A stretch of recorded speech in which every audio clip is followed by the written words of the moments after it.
Ciao everyone and welcome back to another episode of Learn Italian with Songs. Today we are going to talk about the 11th track of the album Natura Morta by Folkstone, which is La Fabbrica dei Perdenti, The Loser's Factory. Once again, we are talking about a featuring. As promised, in this album we found 4 featuring, so this one is the last. For a total of Fragile, Mediterraneo, Malatempora Currunt and La Fabbrica dei Perdenti. Now, just like Malatempora Currunt and even more Mediterraneo, not really Fragile, however, La Fabbrica dei Perdenti is in fact a more harsh track, okay? Because the Folkstone said that the featurings were supposed to be more harsh, more politically oriented, and while this wasn't really true for Fragile, it was surely true for Mediterraneo. A little bit less with Malatempora Currunt because, as we explained, Malatempora Currunt is a track entirely instrumental where the only words said are in fact Malatempora Currunt. However, La Fabbrica dei Perdenti, even if not as political as Mediterraneo, still has a couple of things to say. So, without influencing you, let's dive into the lyrics so you can see for yourself. So, nella fabbrica dei perdenti, in the factory of losers, sotto un cielo senza denti, under a toothless sky, literally a sky without teeth, qui nessuno ha paura. Here no one is afraid. Anche la fine è meno scura. Even the end is less dark. Alza un poco il tuo bicchiere, raise your glass a little, che qualcuno pagherà le spese. For someone will pay the price. I torti sono tanti, the wrongs are many, come il sangue sui miei pianti, like the blood on my tears, literally on my crying, plural, so something like my cryings. Now, so we have right at the beginning the title of the song, La Fabbrica dei Perdenti. It's important to notice that factory and fattoria are false friends between English and Italian. In fact, factory is actually fabbrica, while fattoria in English would be farm. So, what is this factory of losers? Well, first of all, we know that it is in a place where the sky is toothless. Now, what is this toothless representing? You can interpret it in several ways. One way to interpret it is in a place where not even the sky, so often related to heavens, so something positive, smiles. Because, of course, it's hard to smile when you don't have teeth. But it might have another meaning because, for example, it's very common to have dreams, at least for certain people, where you lose teeth. So, dreams about teeth falling out are a common and often unsettling experience, frequently interpreted as symbols of stress, anxiety, or sense of loss of losing control in one's waking life. Why? Because teeth, just like claws, we don't have claws really anymore, but because we are left with nails, but the teeth are still a little bit what allow us as animals to defend ourselves, right?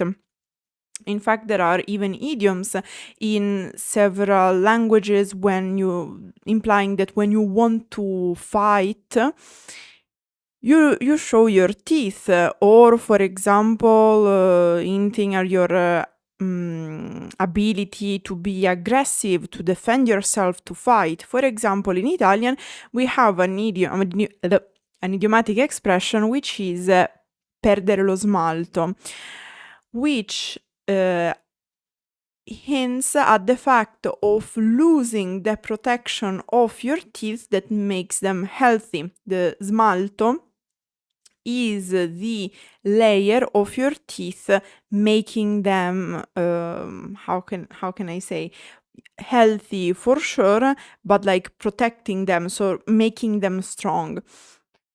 And when the smalto, now I don't remember how it's called in English, this cover that you have on your teeth, but when it is damaged, usually you start to develop damages on your teeth, and at certain point, these damages might increase at a certain point where they reach the nerve and the tooth becomes rotten. So it can mean like a place where there is no happiness because there is no smile, but also a place where people feel hopeless, abandoned, impotent, so like not being able to do anything. And in fact, after this, it said, here no one is afraid, or like it's interesting to notice that in Italian, as I explained in other context, you can be your feeling, so to be afraid, essere spaventato or spaventata, but you can also own, like to have your feelings. For example, avere paura, to have the fear, literally. So, here no one is afraid, and even the end is less dark. What is the end? It is usually used as a metaphor to imply death. So we are in a place where people are not happy, they feel powerless, so much so that even death doesn't seem that bad, doesn't seem that scary, because you have nothing left, which is something that is explicit later on in the song. That's why I was saying it's not politically oriented like Mediterraneo, but this song still touches important themes like mental health, we could say, because it is described this feeling of having no future, basically. And then raise your glass a little. Probably this is a theme that we find also in other songs of Folkstone, for example, in this very album Brindo otra vez. Che qualcuno pagherà le spese. Now here, for someone will pay the price, pagare le spese is more of an idiomatic expression, so indicating to deal with the consequences. We also use fare i conti, as in when you check the receipt or something, because you have to pay. And in fact, in my opinion, is something like, to be meant in a little bit in a, how can I say,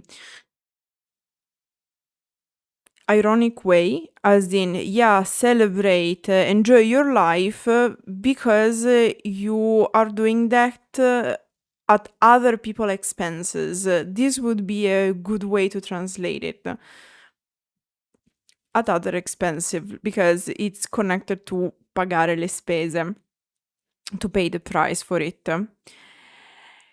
But in this case, it can also mean a little bit more of a balance, because then it is said, the wrongs are many, like the blood on my tears.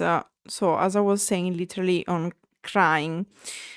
Now, pianto pianti is plural, is describes the act of crying, and it is a noun. So it's hard to provide a direct translation of this.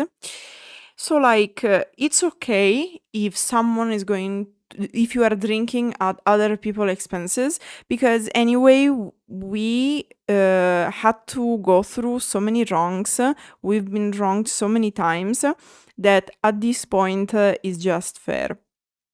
And one last note, poco is the extended form of another word that you more often find, which is po with the apostrophe, because po with the apostrophe is the truncation of poco.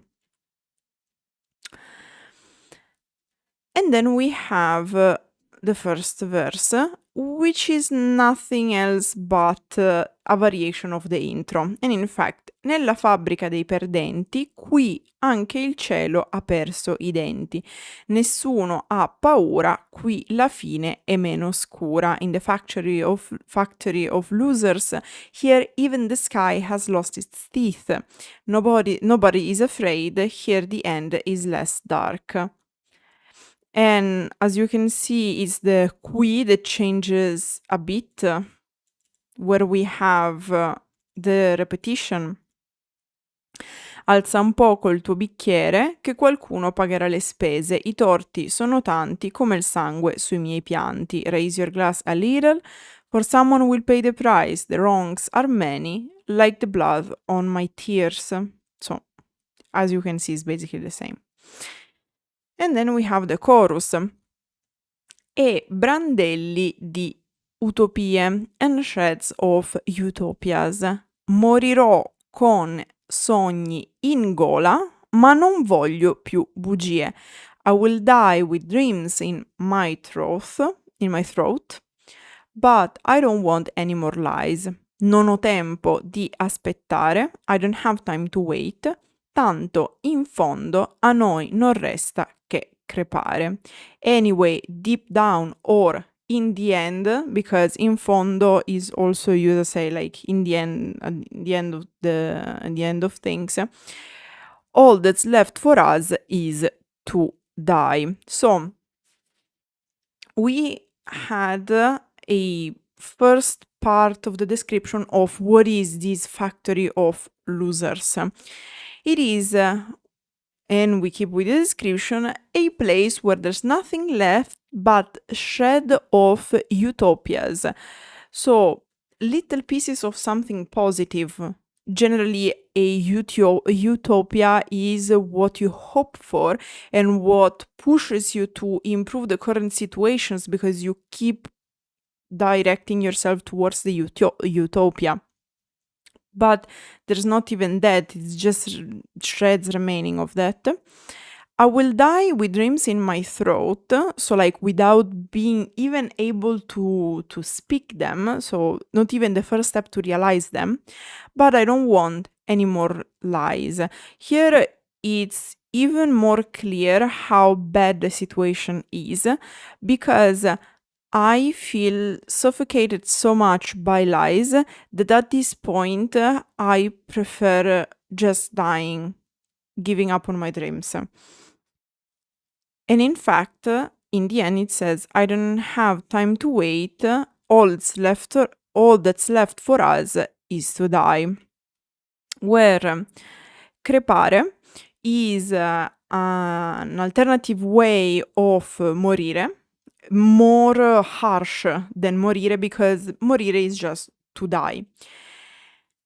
Crepare comes from, crepare, which at its base, in its literal meaning, is to crack. So like when something is breaking due to cracks in it, generally concerning objects. But what if something is damaged, is cracked beyond repair, and we are talking about people? When of course we are talking about dying. But it's more harsh, like I don't know if I could put it on the same level of idiomatic expressions like to kick the bucket, but it's a very rough way to say that someone is going to die, someone is dead. If I say è crepato, it's like, yeah, he kicked the bucket. So it's like more a harsh and crude way to say that someone is dead, that someone died. So then we have a bridge. Non temere, siamo in tanti. Don't be afraid, there are many of us. Literally, we are in many. Facce rudi ed occhi stanchi, rough faces and tired eyes. La pinta in mano è scura, the pint in the end is dark. Getta via la tua armatura, throw away your armor. Now, once again, not only this is a very bad place, but there are many people, and how are these people?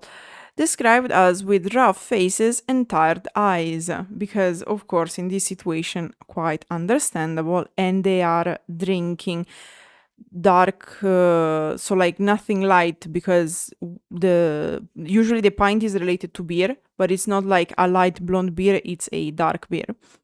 And then throw away your armor. So, couple of notes. Rudi.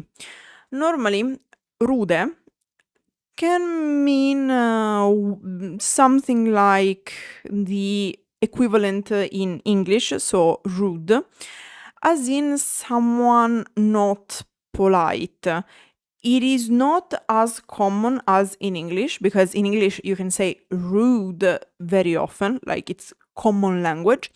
However, rude in Italian is towards B2, I guess. It's not that common, like it's not that used. But in this case, it doesn't mean not polite, okay?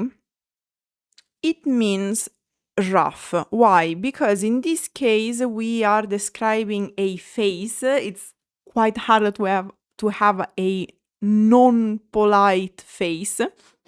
So what is actually describes is rough, as in consume, matching the image of the tired eyes. So here is the poetic meaning, because in poetry, which is of course referring to the old usage of this adjective, rude is rough, consume, damaged, and so on, or even to be refined. But also because we are not talking about the personality trait, but because we are talking about a face, okay? But again, if rude, as in rude, is not much used, this version is even less used and very typical of poetry and literature. So we are talking about like C1, C2 level of Italian. And then we end the bridge with getta via la tua armatura. Now, once again, this could mean many things. It could mean stop fighting, like surrender, give up, which would be in theme with there's nothing left for us but to die. But it could also mean despite this situation, we sustain each other, and here it's a place where you can be yourself, where you can be vulnerable, because taking down an armor is often used as a metaphor describing vulnerability, basically.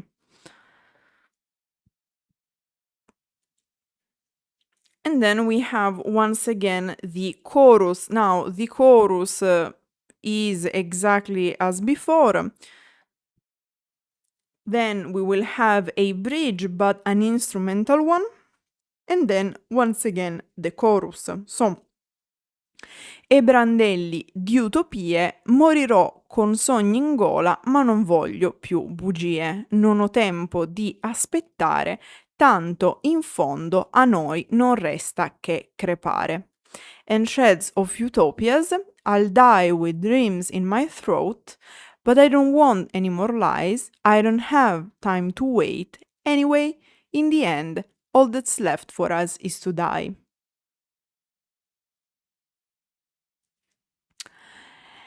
And then we end with the outro, which refers a bit the chorus, and in fact he says, e carcasse di euforia and carcasses of euphoria. Graffierò quei sogni in gola, come sempre in vita mia. I'll scratch those dreams in my throat, like always in my life. Io mi sento soffocare. I feel like I am suffocating. Tieni il resto. Per stasera lascia stare. Keep the change. Forget it for tonight. So, once again, just like before we had brandelli di utopie, sheds of utopias, now here we have carcasse di euforia, carcasses of euphoria. So we have a positive concept, so euphoria, so ecstasies, extreme condition of happiness, matched with carcasses, so corpses, something rotting, something long dead, something left, okay? Then once again we have the reference to these dreams stuck in the throat that for the whole life of the narrator got scratched, probably because, I guess, conveying the idea of the dreams wanting to be realized, so to exit the throat, but being kept down, and thus giving that feeling of scratching. But you can interpret it in many other ways. It depends on you. And talking about throat, where you usually breathe, this our narrator feels like suffocating, like so. In the end, the whole concept of this factory of losers could be also summarized a little bit like as mi sento soffocare, like I can't breathe. I feel I can't breathe. And then we end the song with tieni il resto, per stasera lascia stare, keep the change, forget it for tonight. Now, the change, so what it's given to you when you are paying something and you like overpay, in Italian is called resto, which literally translates as what's left.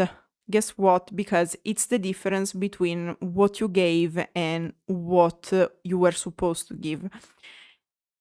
And then we have lascia stare. Lascia stare is an expression that is commonly used in Italian, and it is usually translated in English as forget it, like don't worry about it, forget about it.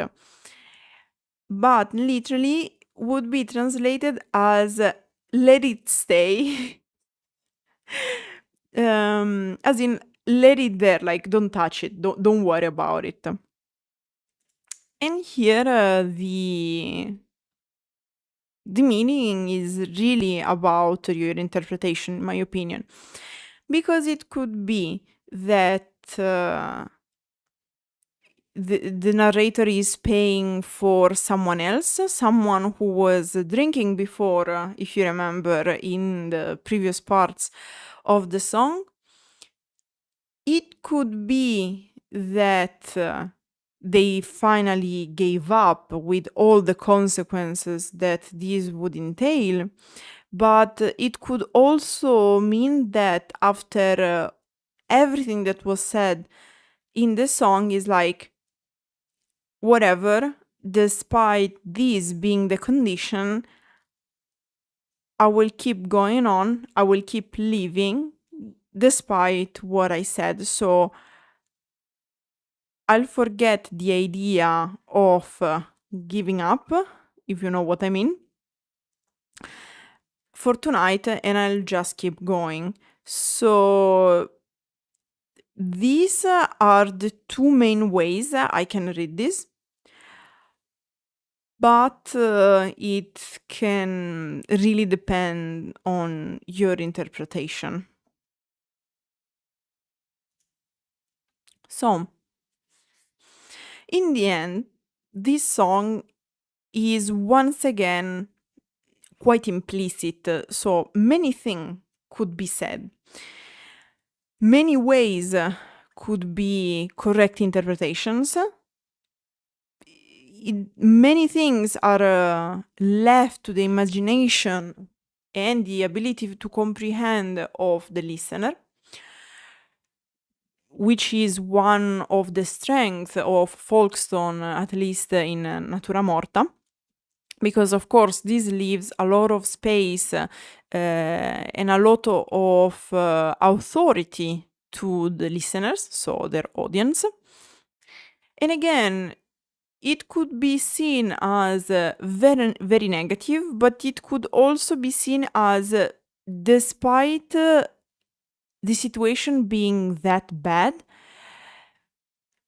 we still keep fighting, which is a more hopeful point of view. Personally, I would think more about the second option. So, despite everything falling apart,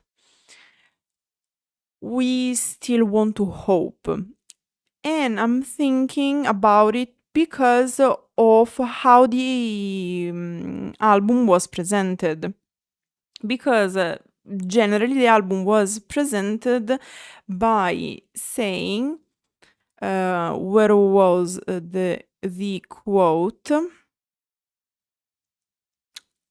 So basically, that the idea of the album was to be aware about the fact that nowadays world is full of issues.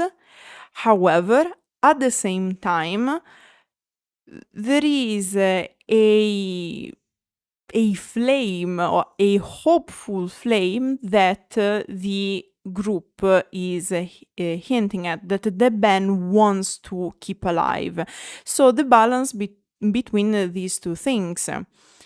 Yes, we are aware that this world is falling apart, that this world, our society, have a lot of issues. We want to point them out, but at the same time without giving up and still being hopeful. So, La Fabbrica dei Perdenti, I personally see it more as a venting moment where, like, everything is shit, I feel like I want to give up, there's nothing left for us. But in the end, I keep going because, in the end, despite everything seeming hopeless, I'm still hopeful nonetheless. This is a bit the feeling that I got from La Fabbrica dei Perdenti. That said, we are going towards the end of this album, incredibly. And in fact, next week we are going to talk about track number 12, Scarpe Rotte. That said, I hope you enjoyed. Let me know in the comments what you think about La Fabbrica dei Perdenti, Natura Morta by Folkstone. And yeah, that said, grazie everyone for watching and arrivederci.